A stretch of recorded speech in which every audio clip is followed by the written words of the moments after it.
Fate's Apocrypha. I'm so excited. Can I just say that just before I hop into the video, I'm so excited to be reviewing this series, man.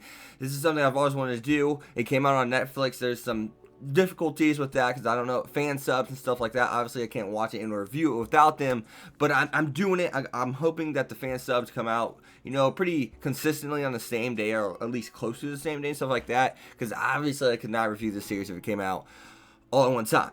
But let's actually hop into the video. So Apocrypha is being picked up by A1 Pictures, which is surprisingly enough something that we haven't seen, right? I don't think anyone but Studio Ufotable has actually seen this series. Now, I'm someone who hasn't seen the other Fates, but I have heard something that plays a really big role in Fate. That is, Fate can be dark, you know, character death, stuff like that, like maybe some gore, blood, and stuff like that. And we know A1 Pictures has that reputation of they don't really do dark series. They don't really do those, you know, all-out war, murderous kind of series, right? They don't do that. They don't really do dark series. They do a few, like Erased, for example, but nonetheless, they don't really hop into those dark series. But with that being said, we've seen in like the first, like, what, 5 minutes, 3 minutes or so, we actually see some pretty gory scenes. We see two girls get ran through, and yeah, they're just nobody prop characters, right? We're never going to see those characters again.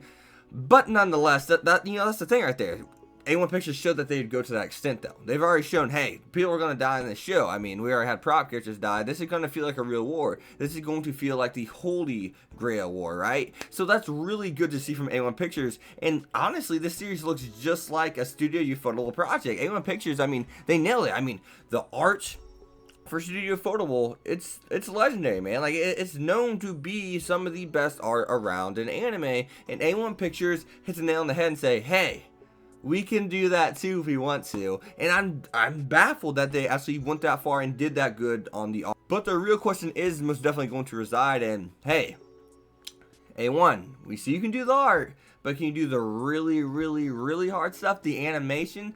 And some of the animation look pretty good. Some of the animation, I will say, I feel as if it's just kind of like screenshots, you know what I mean? It just showed them clashing swords for a split second instead of, you know, showing us the whole scene of them bringing the sword back, bringing the sword forward. There were scenes like that, but not all of them. I'm just saying that. Now, what is this, you know, series about? It's basically about a Holy Grail War, right? If you get, for people who haven't seen it, don't know anything about the series, definitely pick it up already. I'll tell you that right now. It presented the first episode very good, and basically this, you know, this show was about a Holy Grail War, and the Holy Grail War has not been going on for like 60 years, I think it was, and there's been about 3, I think they stated, until Darnik, someone who has been hiding the Grail for 60 years, decided to say, hey, I found the Grail, and now I'm starting my own association. I'm leaving the Foundation.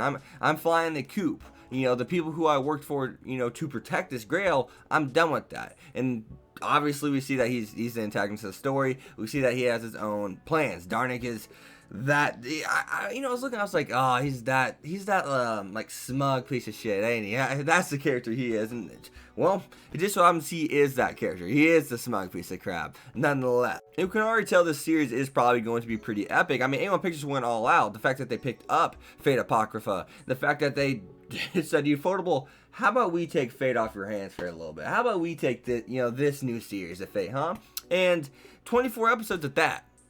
So they're going all in for this series, and I love the fact that they said, hey, you know, the headmaster or whatever said, hey, we sent 50 elite, was it Magus or Magi after them, and one's come back alive.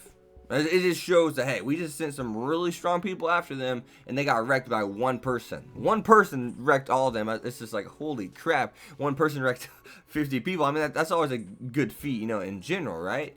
So nonetheless, I do have to ask the question, what do you guys think of Fate if you have seen the show already? But to close out this video, actually, I really want to dive into the characters just real quick. Just really quick here. So the main characters are technically Sieg, if you go to my anime list. So S-I-E-G, you'll see him like second on the list. Sieg, and his Jandy Arc, I believe. Don't quote me on that, but I'm pretty sure it's Jandy Arc. Now, if it's Jandy Arc, the question gets interesting here, because Jandy Arc was the girl we saw at the very end, and we know how Jandy Arc is portrayed in like a Shingeki no Bahamut Virgin Soul. Jandy Arc is a character that's not complex. She's a bland character, and I think I've heard from, you know, Fate fans in general that the servants that get summoned are pretty bland, most of them. Some are obviously interesting, but I mean, for the most part, there's not much to them. I'm trying to remember from the old Fate Stay franchise. There was the yellow-haired girl. People always called her best girl and stuff like that. But I'm pretty sure she had a little bit of something to her. Now, I can't remember exactly, but I'm pretty sure. So, I feel as if Sieg is going to be an interesting character, though. I'm really, I really want to get some context on his character immediately. I want to get the setting, and I want to get the events that led up to him, being who he is now, a master. I really want that context so bad, man. So his character looks cool. Character designs look awesome. And I ain't gonna say these character designs are freaking on like a Ketsugeki Token Rambu level. Those are really some of the best, if not like as a whole cast of characters, the best anime, character designs I've seen. Like as a whole cast, they look really, really freaking sharp in that show.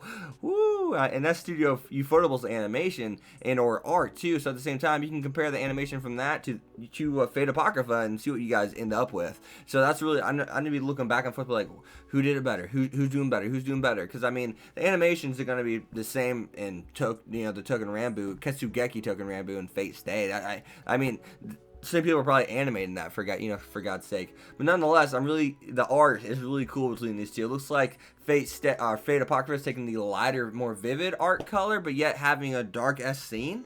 You know what I mean? Like the scenes are dark, but the characters are more of a bright-esque color. You know what I mean? Even the dark, like the shadows and the dark in the background, it's kind of like brightened up, it feels as if. And I will say I like it. I really do like it. Don't get me wrong, the art looks good. I already stated that. But I would say I like, like a Ketsugeki Token Rambu. I really love the art in that show. I love dark colored art. I love dark colored art that can still contrast. Like, I'm trying to think of another show that I really do like the art. Like High School DxD, actually. Some people are like, oh, heck, what are you talking about? You're comparing these two. But no, people who have seen High School DxD, if you haven't, like, check it out and look at the art. You know what I mean? It's really dark coloring, but the contrast looks really good. It's a really good looking show. I love dark colors more so than I even love the bright, vivid, beautiful looking art. I love the dark colors. I think that they look so good. If you have not checked out Ketsugeki Token Rambu, go do so. So as always, guys, you guys have been heck. Leave a like, comment, subscribe. Follow me on Twitter, X25. See you guys next time. Peace. Thanks for watching, guys.